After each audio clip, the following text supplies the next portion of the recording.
ये नूरान शाह साहब है जिनको थोड़ा जख्म आए हैं,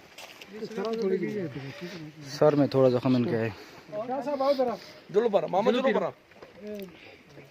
ये वो घर है, इस घर के पास ये शेल गिरे हैं आकर। ये जगह है जिस जगह पर शेल गिरे।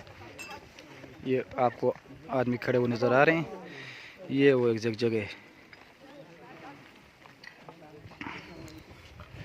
शाह साहब का घर है ये।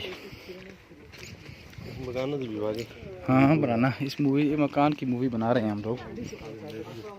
ये देखें बुरी हालत हो गई है मकान की, सारा मकान अपनी जगह से हिल गया है। अंदर इनकी औरतें बैठी हुई हैं मकान के अंदर। ये